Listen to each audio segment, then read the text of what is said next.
mountains in northwestern Arizona. So I'd like to welcome Sandra Gilbert.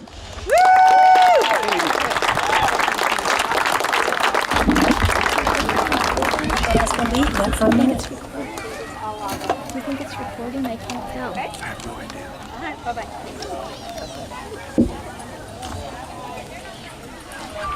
It's great to be in beautiful Fountain Hills, Arizona.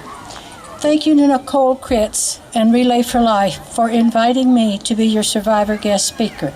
I am honored and humbled. I would like to start by sharing with y'all a little of my pre-cancer days. I was born on a warm Wednesday, 90 degrees Fahrenheit, May the 26th, 1937, in Vivian, Louisiana. I was number 6 of 7 children. We were raised in a small town atmosphere. Early in my life, it was obvious that I was stubborn, hard-headed, and very determined. I enjoyed school, church, and jump roping. As far back as I can remember, I loved horses and dreamed of someday owning one.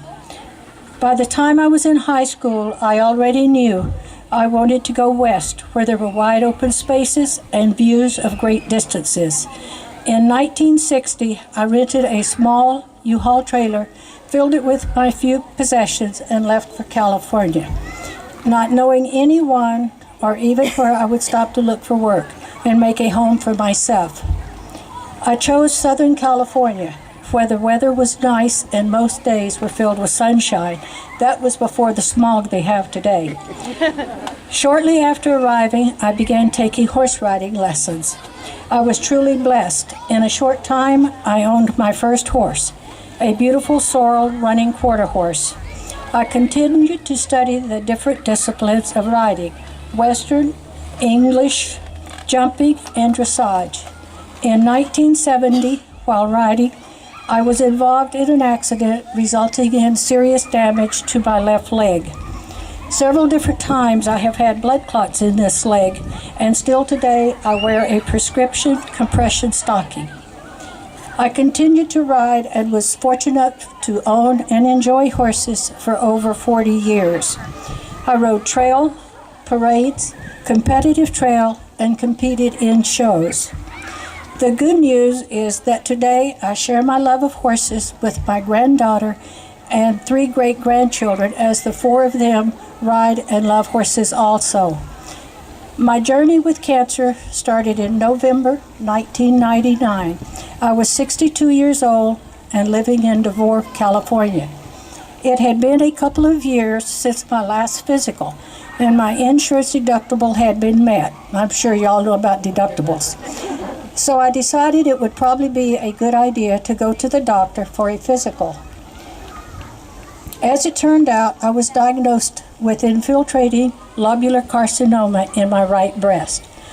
December the 22nd, 1999, my treatment began, consisting of a lumpectomy, and January the 25th, 2000, I began doxorubicin and cyclophosphamide chemotherapy, and finished the chemotherapy March the 28th, 2000. Yes, I lost every hair on my body.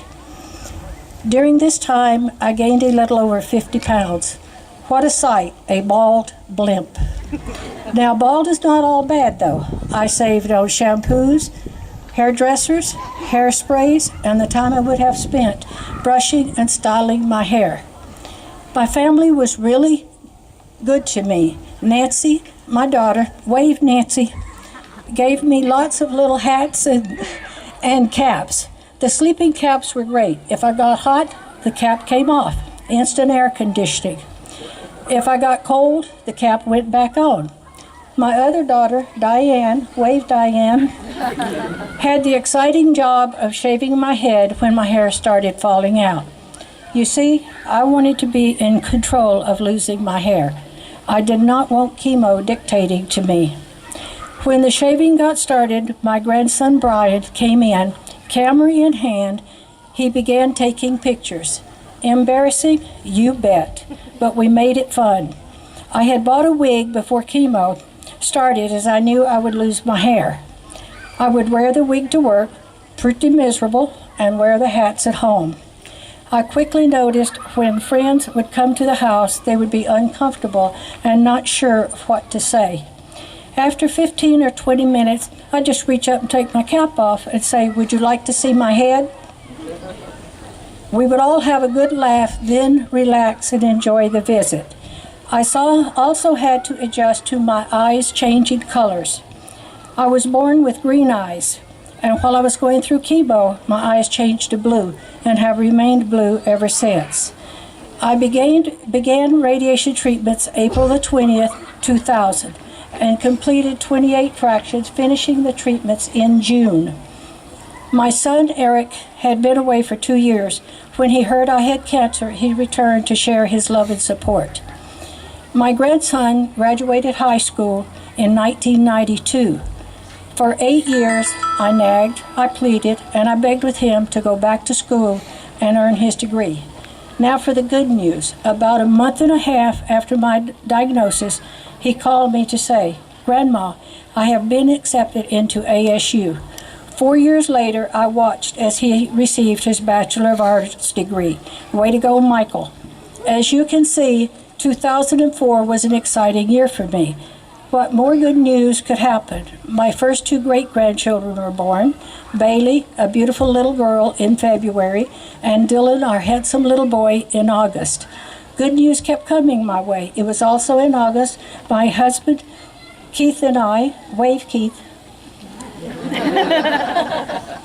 we retired and we bought a little over 5 acres in a beautiful canyon just north of Kingman, Arizona.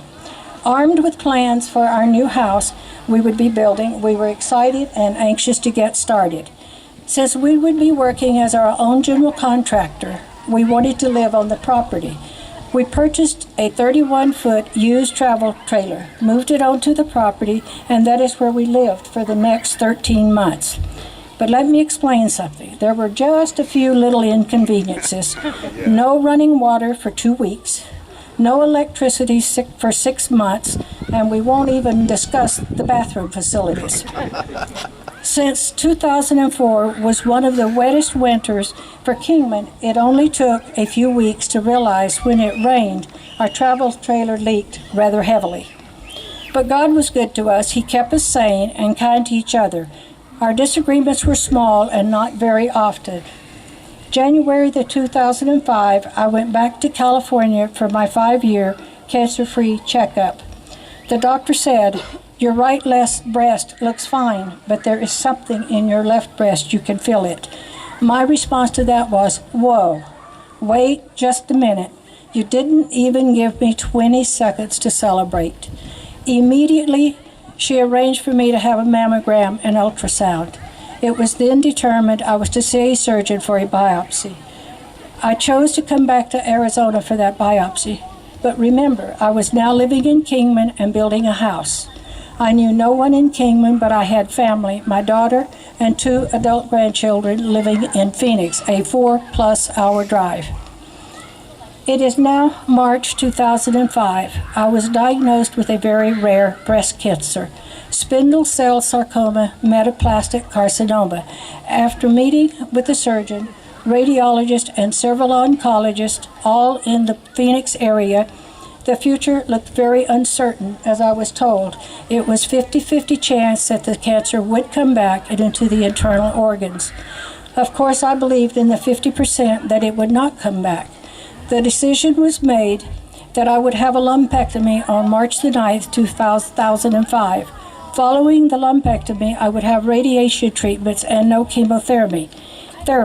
Again, God was there blessing me. I had 25 radiation treatments plus 8 boosters. 2006, my treatments were completed and we moved into our new house. I started walking and hiking with my neighbor, Mary, and she was really great for me. I lost 72 pounds and decided I needed to get serious about my hiking. Another great blessing, my 3rd great-grandchild, Kaylee, was born, another beautiful little girl. 2007 was another fantastic year for me. My granddaughter received her Bachelor of Science degree. Way to go, Lisa. The same year, I met Cindy. Cindy waved to him. We discussed hiking, and she said she was not an outdoor person, but thought she would like to give it a try. The canyon I live in is in the Surbat Mountains, so God has provided me with lots of amazing beauty and challenges. We have mountain lions, bobcats, coyotes, wild horses, range cattle, deer, Gila monsters, rattlesnakes, and other small wild animals. Together, Cindy and I have completed 2 18-mile hikes, 1 22-mile hike, and climbed 7 of the mountains in the Surbat Range. I can never praise God enough for the love and opportunities He has given me. The cancer and the treatments have left me with paroxysmal atrial fibrillation, congestive heart failure, and 3 leaking valves in my heart. I have also been left with the burning desire to praise God for my good health, my ability and determination to continue hiking. Over the past 6 years, I have logged in more than 10,000 miles of hiking. May the 26th, I will be 76 years old. In celebration of my birthday, this October, I will hike the Grand Canyon from the North Rim to the South Rim. Thank you. I am very grateful that I had the cancers rather than one of my daughters or a mother with young children. It has been a great honor to speak with y'all tonight, and I pray that God will bless each and every one of you in His own special way. Thank you.